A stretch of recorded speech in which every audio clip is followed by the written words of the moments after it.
Welcome to Ironic Study.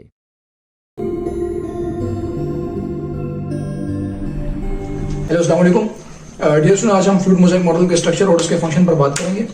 Fluid mosaic model हमारे पास Sengar and Nicolson ने propose किया था और इस हवाले से काफ़ी दफ़ा एमसीक्यू भी पूछा जाता है।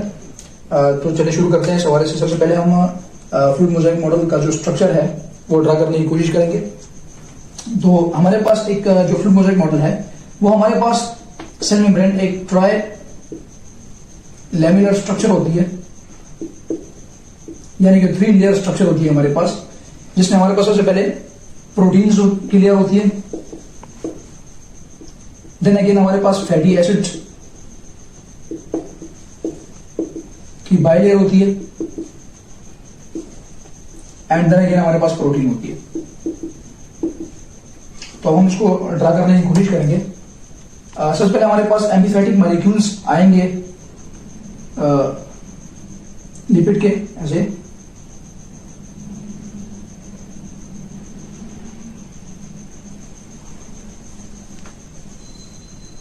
अब चूंकि हमारे पास फैटी एसिड बाई लेयर होती है तो नीचे से भी हमारे पास कुछ ऐसे मॉलिक्यूल्स फैटी एसिड के मौजूद होते हैं।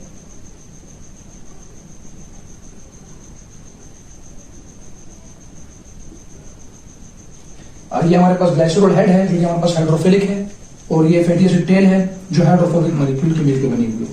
और यहाँ पर जो फोर्स ऑफ अट्रैक्शन होती है वो बहुत ज्यादा वीक होती है, जिसे हम कहते हैं वैन डर वाल फोर्स ऑफ अट्रैक्शन।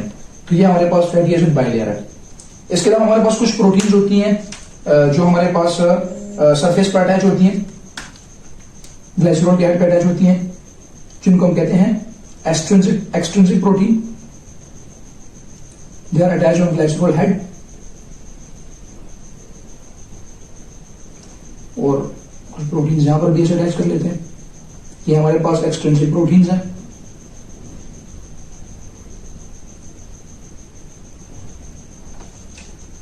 और कुछ प्रोटीन हमारे पास एम्बेडेड होती हैं, या तो फुली एम्बेडेड होंगी ऐसे,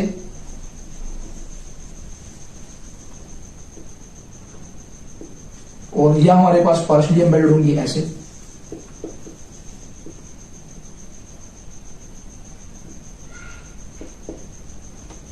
तो जो फुली एम्बेडेड प्रोटीन है और जो पार्शियली एम्बेडेड प्रोटीन है दोनों को हम इंट्रिंसिक प्रोटीन्स कहते हैं। और जरा हम इसको डायग्राम को थोड़ा एक्सटेंड कर लेते हैं इसे। यहां पर भी हम जरा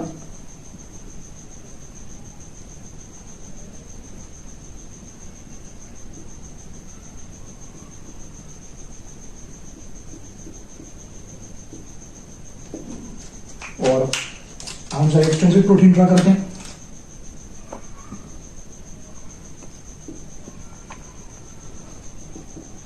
ये हमारे पास जो है वो एक फ्लूइड मोज़ेक मॉडल का छोटा स्ट्रक्चर आ गया। ये हमारे पास लिपिड्स की बाई लेयर है।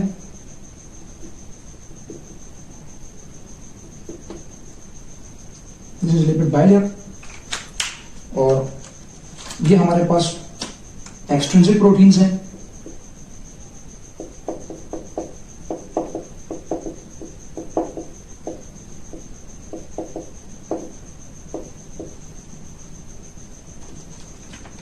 और ये जो हमारे पास शो की है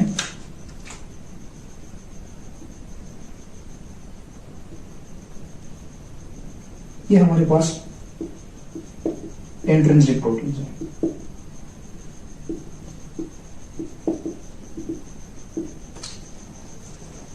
और इसको ऐसे बोल्ड कर लेते हैं। तो ये हमारे पास फ्लूइड मोज़ेक मॉडल का स्ट्रक्चर है। अब हमारे पास जब ये मॉडल पेश किया था तो जो हमारे पास सेल मेम्ब्रेन होती है, चूंकि हमारे पास ये फैटी एसिड्स मॉलिक्यूल हैं तो ये हाइड्रोफोबिक हैं, ये वाटर मॉलिक्यूल को अलाउड नहीं करते साइटोसोल में अंदर जाने के लिए, साइटोप्लाज्म में जाने के लिए, जबकि फैट मॉलिक्यूल को इजीली अलाउड कर देते हैं। तो फैट के मॉलिक्यूल तो इजीली यहां से पास गो थ्रू हो सकते हैं, पास आउट हो सकते हैं, लेकिन वाटर मॉलिक्यूल और वाटर सोल्युबल सब्सटेंस जो है वो यहां से पास आउट नहीं हो सकते, साइटोप्लाज्म में नहीं जा सकते। लिहाजा वाटर मॉलिक्यूल को अंदर आने के लिए हमारे पास इस प्रोटीन का सहारा लेना पड़ता है। तो जो हमारे पास फुली एम्बेडेड मॉलिक्यूल है प्रोटीन की, जिसको हम इंट्रिंसिक प्रोटीन कहते हैं, ये हमारे पास एक पाथवे बनाती है जिसकी वजह से हमारे पास जो आउटर हमारे पास वाटर मॉलिक्यूल है वो इनसाइड द साइटोसोल आ जाता है। तो ये हमारे पास एक ब्रीफ स्ट्रक्चर है। अब हम यहां पर जो है ना इसकी फंक्शंस की बात करेंगे।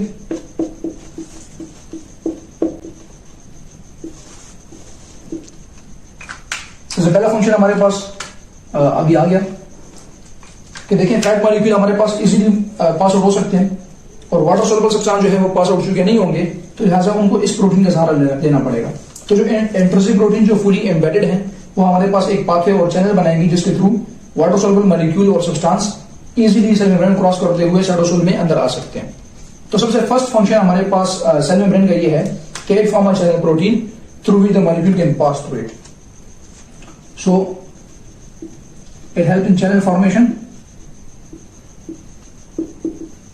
For water soluble substance. Second important function, हमारे पास वो प्रोटीन्स जो कि साइड पर अटैच है एक्सट्रिंसिक प्रोटीन्स, कभी कभार ये हमारे पास किसी मॉलिक्यूल से बैंड हो जाती हैं और ये हमारे पास मूवमेंट शो करती है। जिस लाइक जिस अगर यहां पर ये मॉलिक्यूल हमारे पास प्रोटीन में कंबाइन हो जाए तो ये मॉलिक्यूल हमारे पास यहां पर अंदर आके ऐसे मूवमेंट शो करेगा और यहां पर आके प्रोटीन जो मॉलिक्यूल है उसको ड्रॉप आउट कर देगा। तो इसलिए हमारे पास जो मॉलिक्यूल सेल के बाहर पड़ा हुआ है वो इसलिए अंदर आके साइटोसोल के अंदर आ सकता है। तो हमारे पास दो रास्ते हैं। पहला हमारे पास रास्ता ये है कि जो मॉलिक्यूल सेल मेम्ब्रेन से अंदर नहीं आ सकता उसको अंदर लाने के लिए पहला रास्ता हमारे पास इंट्रिंसिक प्रोटीन है। ये प्रोटीन हमारे पास एक चैनल बनाएगी जिसके थ्रू हमारे पास कोई भी मॉलिक्यूल अंदर आ जाएगा साइटोसोल में। तो इंट्रिंसिक प्रोटीन हमारे पास चैनल फॉर्मेशन करेगी जिसकी वजह से इंट्रिंसिक प्रोटीन का सेकंड नेम हमारे पास है चैनल प्रोटीन।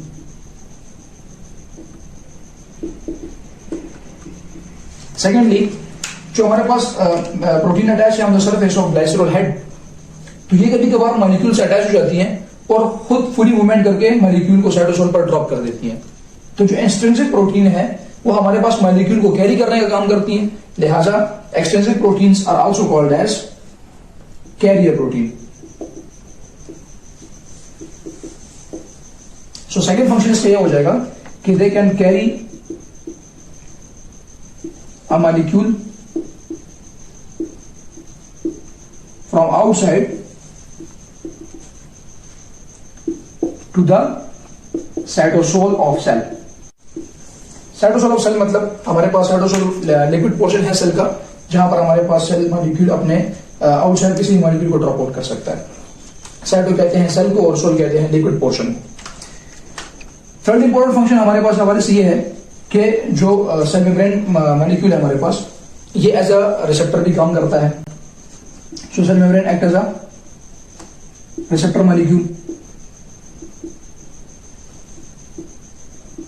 फोर्थ पॉइंट, जो सेल मेम्ब्रेन है वो ज्यादातर हमारे पास एंजाइमेटिक फंक्शन भी परफॉर्म करती है। तो cell membrane also helps in enzymatic function.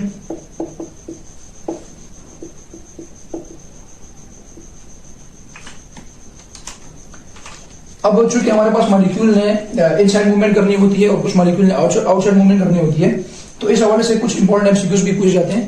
तो हम जरा एमसीक्यूज को भी गो थ्रू कर लेते हैं।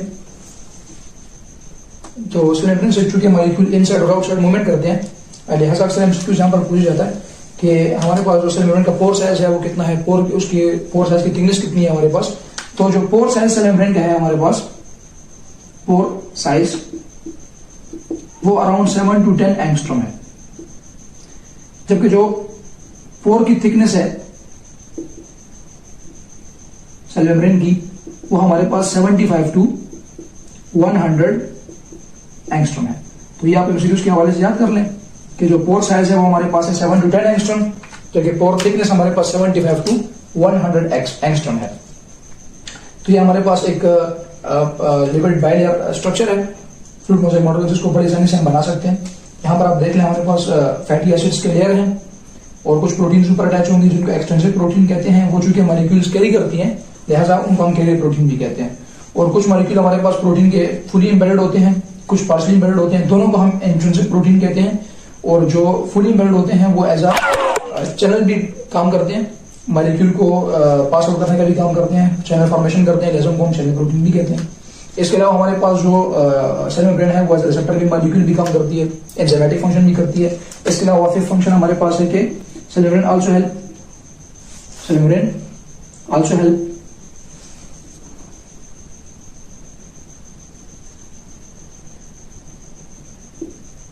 in identification of antigen. तो ये हमारे पास एंटीजन को आइडेंटिफाई कराने के लिए काम आती है। एंटीजन हमारे पास कोई भी फॉरेन सब्सटेंस हो सकता है जो कि सेल को अटैक करे, तो जो सेल मेम्ब्रेन है वो उसको आइडेंटिफाई करेगी और उसके खिलाफ एंटीबॉडी बनाकर उसको किल कर देगी। तो ये हमारे पास एक बड़ा जबरदस्त स्ट्रक्चर है जो कि हमारे पास सिंगर एंड निकोलसन ने प्रपोज किया था। और सबसे आखिर में हम ये एक पॉइंट ऐड करेंगे कि सिंगर एंड निकोलसन ने जब स्ट्रक्चर प्रपोज किया फ्लूइड मोज़ेक मॉडल का, उसके बाद उन्होंने कहा कि हमारे पास जो प्रोटीन है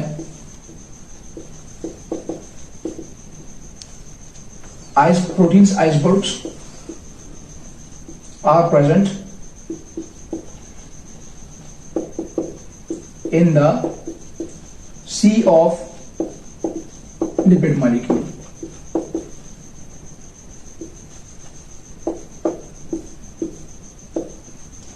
सिंगर एंड निकोलसन ने जब फ्लूइड मोज़ेक मॉडल प्रपोज किया तो उनके बाद उन्होंने एक पॉइंट ऐड किया कि proteins icebergs are present in the sea of lipid molecule, कि हमारे पास जो प्रोटीन्स हैं वो एज हमारे पास आइसबर्ग्स हैं और हमारे पास वो एक सी में समुद्र में पड़े हुए हैं और जो समुद्र है हमारे पास वो लिपिड मॉलिक्यूल का बना हुआ है। तो इस हवाले से आप ये पॉइंट भी याद कर लें कि सी जो है हमारे पास लिपिड मॉलिक्यूल है और जो आइसबर्ग्स है वो हमारे पास प्रोटीन मॉलिक्यूल है। आज हमने सेल मेम्ब्रेन के स्ट्रक्चर एंड उसके फंक्शन पर बात की और होप है कि आपको ये वीडियो हमारी पसंद आई होगी। Thanks for watching our video.